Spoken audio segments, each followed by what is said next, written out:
Hello friends, welcome back to my channel learning time. Friends, last video में हमने दिसंबर 2018 के CTET के CDP के 30 क्वेश्चंस डिस्कस किए थे। आज हम इस वीडियो में दिसंबर 2019 के सीडीपी के 30 क्वेश्चंस डिस्कस करेंगे। तो आइए हम इस वीडियो को शुरू करते हैं।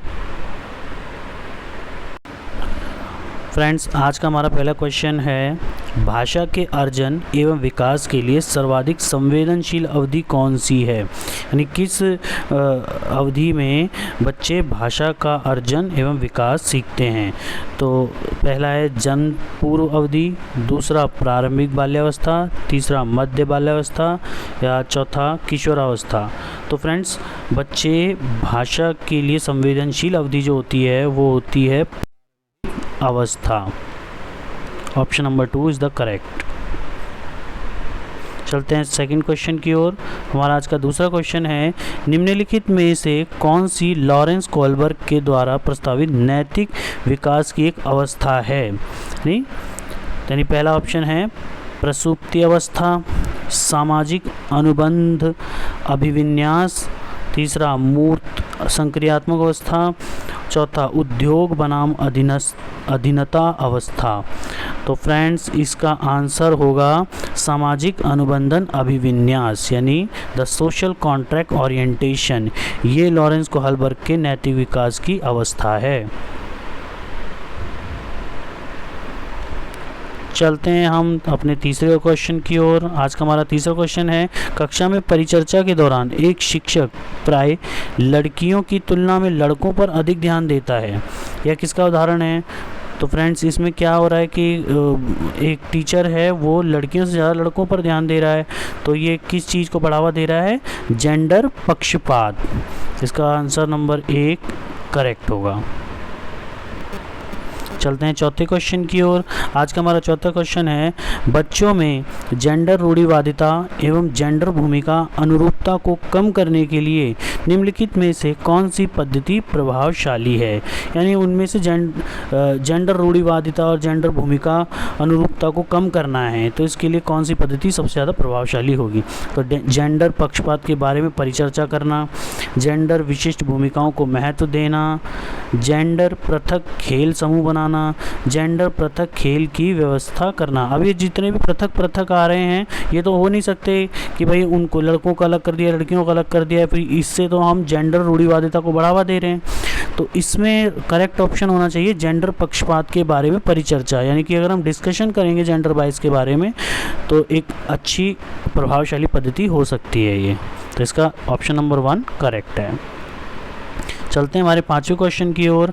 आज का हमारा पांचवा क्वेश्चन है, निम्नलिखित में से किस मनोवैज्ञानिक ने बच्चों को ज्ञान के सक्रिय जिज्ञासु के रूप में देखते हुए उनके चिंतन पर सामाजिक एवं सांस्कृतिक विषय वस्तुओं के प्रभाव को महत्व दिया? तो फ्रेंड्स, सामाजिक और सांस्कृतिक की बात आती है तो ये सामाजिक और सांस्कृतिक किसने किया था? लेव वाइगोत्स्की। तो लेव वाइगोत्स्की इसका करेक्ट आंसर होगा। 6 क्वेश्चन है हमारा, जिगसॉ पहेली को करते समय 5 वर्ष की नजमा स्वयं से कहती है, नीला टुकड़ा कहाँ है? नहीं, यह वाला नहीं, गाढ़े रंग वाला, जिससे यह जूता पूरा बन जाएगा। इस प्रकार की वार्ता को वाइगोत्स्की किस तरह संबोधित करते हैं? व्यक्तिगत वार्ता, जोर से बोलना, पाड़ या आत्म केंद्रिता? तो फ्रेंड्स, इसमें क्या हो रहा है, वो लड़की अपने आप से ही बात कर रही है, तो इसके लिए इसका करेक्ट आंसर होगा व्यक्तिगत वार्ता। चलते हैं हम अपने 7th क्वेश्चन की ओर। बच्चों को संकेत देना तथा आवश्यकता पड़ने पर सहयोग प्रदान करना निम्नलिखित में से किसका उदाहरण है? तो यानी हम क्या कर रहे हैं, बच्चों को सहयोग दे रहे हैं और आवश्यकता पड़ने पर ये किस चीज़ का उदाहरण हो सकता है? तो इसका प्रबलन, अनुबंधन, मॉडलिंग या पाड़? तो इसका करेक्ट आंसर क्या होना चाहिए? स्कैफोल्डिंग। तो 7th का करेक्ट आंसर होगा स्कैफोल्डिंग। आगे चलते हैं अपने 8वें क्वेश्चन की ओर। आज का 8वां क्वेश्चन है, निम्नलिखित व्यवहारों में से कौन सा जीन पियाजे के द्वारा प्रस्तावित मूर्त संक्रियात्मक अवस्था को विशेषित करता है? यानी कि जो जीन पियाजे की उन्होंने विकास की 4 अवस्थाएं बताई हैं, उनमें से मूर्त संक्रियात्मक अवस्था को विशेषित करता है, वो ऑप्शन हमें चुनना है। तो पहला है परिकल्पित निगमनात्मक तर्क साध्यात्मक विचार, दूसरा है संरक्षण कक्षा समावेशन, तीसरा है आस्थगित अनुकरण पदार्थ स्थायित्व, चौथा है प्रतीकात्मक खेल विचारों की अनुत्क्रमणीयता। तो इसका करेक्ट ऑप्शन होगा ऑप्शन नंबर 2 संरक्षण कक्षा समावेशन। आज का हमारा 9वां क्वेश्चन है बच्चों के संज्ञानात्मक विकास के संदर्भ में निम्नलिखित में से कौन सी पियाजे की संरचना है? तो देखो फ्रेंड्स, इसमें दिए हैं ऑप्शन स्कीमा, अवलोकन, अधिगम, अनुबंधन और प्रबलन। तो फ्रेंड्स जो स्कीमा है वो पियाजे ने ही दिया था, तो इसका करेक्ट ऑप्शन होगा स्कीमा। चलते हैं अपने 10वें क्वेश्चन की ओर। आज का हमारा 10वां क्वेश्चन है आकलन का प्राथमिक उद्देश्य क्या होना चाहिए? यानी कि अगर हम असेसमेंट कर रहे हैं तो उसका पहला उद्देश्य क्या होना चाहिए? विद्यार्थियों के लिए श्रेणी निश्चित करना, ये तो हो नहीं सकता, श्रेणी तो बनानी ही नहीं है। संबंधित आवश्यकताओं के बारे में बच्चों की स्पष्टता तथा भ्रांतियों को समझना, यानी कि बच्चे जो हैं, जो भी हम अवधारणा सिखा रहे हैं, बच्चों को उसकी कितनी स्पष्टता हुई है या उसके अंदर किस क्या क्या भ्रांतियां रही हैं, वो कितना समझ रहे हैं, यही तो असेसमेंट का मेन मकसद होता है। तो इसका करेक्ट ऑप्शन होगा ऑप्शन नंबर 2। 11वां क्वेश्चन है निम्नलिखित कथनों में से कौन सा बुद्धि के बारे में सही है? इंटेलिजेंस के बारे में बताना है। बुद्धि एक निश्चित योग्यता है जो जन्म के समय ही निर्धारित होती है।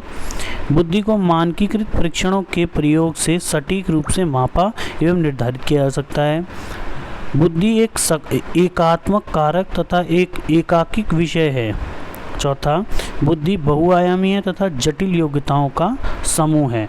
तो फ्रेंड्स इसका करेक्ट आंसर है बुद्धि बहुआयामी तथा जटिल योग्यताओं का एक समूह है, क्योंकि फ्रेंड्स बुद्धि होती है हमारी मल्टी डायमेंशनल होती है, कई इफेक्ट्स के बारे में सोचती है। 12th क्वेश्चन, रूही हमेशा समस्या के एकाधिक यानी कि मल्टीपल समाधानों के बारे में सोचती है। इनमें से काफ़ी समाधान मौलिक होते हैं। रूही किन गुणों का प्रदर्शन कर रही है? तो फ्रेंड जब भी एक तो मल्टीपल की बात आए और ओरिजिनलिटी यानी कि मौलिक की बात आए तो हमेशा क्रिएटिव या डाइवर्जेंट थिंकिंग वाले लोग होते हैं। तो इसका करेक्ट आंसर होगा सृजनात्मक विचारक यानी क्रिएटिव थिंकर। हमारा 13th क्वेश्चन है हमारा, शिक्षण अधिगम प्रक्रिया में वंचित समूह से संबंधित विद्यार्थियों के द्वारा सहभागिता कम होने की स्थिति में एक शिक्षक को क्या करना चाहिए? यानी कि ऐसे बच्चे हैं जो मतलब कि डिप्राइव्ड हैं, बेचारे वंचित हैं और वो पार्टिसिपेट नहीं करते, तो एक टीचर को क्या करना चाहिए? बच्चों को विद्यालय छोड़ने के लिए कहना चाहिए, इस स्थिति को जैसी है स्वीकार कर लेना चाहिए, इन विद्यार्थियों से अपनी अपेक्षाओं को कम करना चाहिए, अपनी शिक्षण पद्धति पर विचार करना चाहिए तथा बच्चों की सहभागिता में सुधार करने के लिए नए तरीके ढूंढने चाहिए। तो टीचर को ऐसा ही करना चाहिए कि नए नए तरीके ढूंढें ताकि बच्चे पार्टिसिपेट करें। तो इसका option number 4 is the correct. Next चलते हैं 14 क्वेश्चन की ओर। हमारा 14 क्वेश्चन है, एक समावेशी कक्षा में एक शिक्षक को विशिष्ट शैक्षिक योजनाओं को तैयार नहीं करना चाहिए, कभी कभी तैयार करना चाहिए, सक्रिय रूप से तैयार करना चाहिए, तैयार करने के लिए हतोत्साहित होना चाहिए। फ्रेंड्स इसके अंदर इंक्लूसिव क्लास है, तो विशिष्ट योजनाओं को तो सक्रिय रूप से हमेशा तैयार रखना चाहिए क्योंकि हर तरह के बच्चों के ऊपर ध्यान देना है। तो 3rd is the correct answer. 15 पठन वैफल्य। पठन वैफल्य मतलब डिसलेक्सिया। बच्चों के प्राथमिक लक्षण क्या हैं? जो डिसलेक्सिया से ग्रसित बच्चे होते हैं उनके प्राथमिक लक्षण क्या होते हैं? न्यून अवधान विकार, अपसारी चिंतन, पढ़ने में धारा प्रवाहिता, धारा प्रवाह पढ़ने की अक्षमता, एक ही गति विषय कार्य को बार बार दोहराना। तो इसमें फ्रेंड्स डिसलेक्सिया जब होता है किसी बच्चे में तो पढ़ने में थोड़ा वीक होता है। तो इसका करेक्ट आंसर होगा ऑप्शन नंबर 3 15 का। हमारा 16 क्वेश्चन है, शिक्षा का अधिकार अधिनियम 2009 में उल्लेख की गई समावेशी शिक्षा की अवधारणा निम्नलिखित में से किस पर आधारित है? जो इंक्लूसिव एजुकेशन है उसकी कॉन्सेप्ट जो है किस पर आधारित है? व्यवहारवादी सिद्धांत पर, अशक्त बच्चों के प्रति एक सहानुभूतिक अभिवृत्ति, या अधिकार आधारित मानवतावादी परिप्रेक्ष्य, मुख्यतः व्यावसायिक शिक्षा उपलब्ध करा करके अशक्त बच्चों को मुख्य धारा में शामिल करना। तो फ्रेंड्स इसका करेक्ट ऑप्शन थर्ड होगा, क्योंकि अधिकार आधारित यानी कि उनको एक अधिकार है इसीलिए उनको समावेशी शिक्षा में लाया गया है। तो option number 3 is the correct answer. अब चलते हैं हम अपने 17th क्वेश्चन की ओर। 17th क्वेश्चन है संरचनावादी ढांचे में अधिगम प्राथमिक रूप से यंत्रवत याद करने पर आधारित है, प्रबलन पर केंद्रित है, अनुबंधन द्वारा अर्जित है, अवबोधन की प्रक्रिया पर केंद्रित है। तो फ्रेंड्स इसका 17 का ऑप्शन नंबर 4 जो है एकदम करेक्ट होगा, क्योंकि संरचनावादी जो ढांचा है वो अवबोधन की प्रक्रिया पर केंद्रित होता है, यानी कि अंडरस्टैंडिंग के बेस पर। नेक्स्ट चलते हैं हम 18वां, अनेक घटनाओं के बारे में बच्चों के द्वारा बनाए गए सहजानुभूत सिद्धांतों के संदर्भ में एक शिक्षिका को क्या करना चाहिए? यानी सहजानुभूत सिद्धांत यानी इसके अंदर बच्चों ने अपने ही कुछ अवधारणाएं बना ली हैं, तो ऐसे में एक टीचर को क्या करना चाहिए? बच्चों के इन सिद्धांतों को अनदेखा करना चाहिए, बच्चों को दंडित करना चाहिए, बार बार याद करने के द्वारा एक सही सिद्धांत से बदल देना चाहिए, या चौथा, प्रतिकूल प्रमाण एवं उदाहरणों को प्रस्तुत करके बच्चों के इन सिद्धांतों को चुनौती देनी चाहिए। यानी कि हम कुछ ऐसे प्रतिकूल प्रमाण दें तब टीचर अगर देगा और उदाहरणों को प्रस्तुत करके बच्चों के इन सिद्धांतों को चुनौती देनी चाहिए। तो इसका करेक्ट ऑप्शन होगा 18 का 4th। अब हम चलते हैं नेक्स्ट क्वेश्चन की ओर। नेक्स्ट क्वेश्चन हमारा 19, छात्र केंद्रित शिक्षा शास्त्र की क्या विशेषता है? यानी कि चाइल्ड सेंटर्ड एजुकेशन। तो उसकी क्या खासियत होती है? के अनुभवों को प्रमुखता देना, तो यानी कि बच्चा ही सेंटर है। तो इसका option number 2 is the correct answer. अब चलते हैं हम 20 क्वेश्चन की ओर। संवेग एवं संज्ञान एक दूसरे से डैश हैं, यानी कि इमोशन और कॉग्निशन एक दूसरे से क्या है? पूर्णतः अलग हैं। अलग तो नहीं होते, स्वतंत्र भी नहीं होते, सन्निहित हो सकते हैं, यानी इंटरवोवन होते हैं, यानी कि एक दूसरे से जुड़े होते हैं वो। उसका करेक्ट आंसर होगा ऑप्शन नंबर 3। अब चलते हैं हम अपने नेक्स्ट क्वेश्चन की ओर। फ्रेंड्स हमारा 21st क्वेश्चन है, संरचनावादी सिद्धांतों के अनुसार अधिगम के बारे में निम्नलिखित कथनों में से कौन सा सही है? अधिगम पुनरुत्पादन एवं स्मरण की प्रक्रिया है, स्मरण की प्रक्रिया तो नहीं है।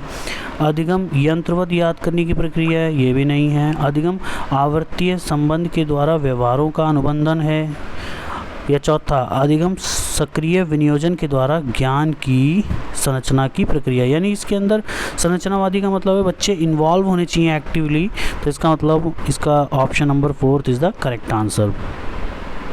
अब चलते हैं हम 22 की ओर। को एवं गैर उदाहरण देने के क्या परिणाम हैं? यानी कि उनको एक तो आपने क्लियर एग्जाम्पल दे दी और एक नॉन एग्जाम्पल दे दी, इसके क्या परिणाम होंगे? अवधारणात्मक परिवर्तनों को प्रोत्साहित करने के लिए यह एक तरीका है, यानी कि कॉन्सेप्चुअल अगर चेंजेस हो रहे हैं तो उसको प्रोत्साहित करने के लिए प्रभावशाली तरीका है। इसका यही यानी पहला ऑप्शन ही करेक्ट है। अब हम चलते हैं 23 की ओर। बच्चों को अधिगम गतिविधियों में भागीदारी करने के लिए लगातार पुरस्कार देना व दंड का प्रयोग करने से क्या प्रभाव पड़ते हैं? भाई उनको लगातार पुरस्कार दे रहे हैं या दंड दे रहे हैं, तो इससे क्या प्रभाव पड़ेंगे? बाहरी अभिप्रेरणा कम होती है, आंतरिक अभिप्रेरणा बढ़ती है, यह बच्चों को प्रदर्शन आधारित लक्ष्यों के बजाय निपुणता पर ध्यान देने के लिए प्रोत्साहित करता है, या चौथा, अधिगम में बच्चों की स्वाभाविक अभिरुचि तथा जिज्ञासा कम होती है। तो इसका ऑप्शन नंबर 4 ही करेक्ट होगा, क्योंकि इसमें बच्चों की स्वाभाविक अभिरुचि कम हो जाती है। क्वेश्चन नंबर 24, निम्नलिखित में से कौन सी प्रथाएं सार्थक अधिगम को बढ़ावा देती हैं? शारीरिक दंड, सहयोगात्मक अधिगम पर्यावरण, सतत एवं समग्र मूल्यांकन या निरंतर तुलनात्मक मूल्यांकन। तो फ्रेंड्स इसके अंदर हम देखते तो शारीरिक दंड नहीं दे सकते और तुलनात्मक मूल्यांकन नहीं कर सकते, यानी कि उनके बीच में कंपैरिजन नहीं कर सकते। तो इसके ऑप्शन नंबर 2 और 3 वाले सही हैं, यानी इसका answer number 2 is the correct. अब चलते हैं हम नेक्स्ट क्वेश्चन की ओर। शिक्षक बच्चों की जटिल अवधारणाओं की समझ को किस प्रकार सहज कर सकते हैं, यानी भाई जटिल अवधारणाएं हैं, टफ हैं कॉन्सेप्ट, तो उनको कैसे सहज कर सकते हैं, इजी कर सकते हैं।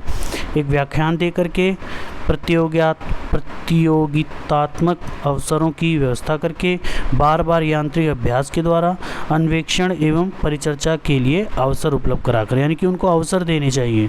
तो option number 4 is the correct. अब चलते हैं 26 की ओर।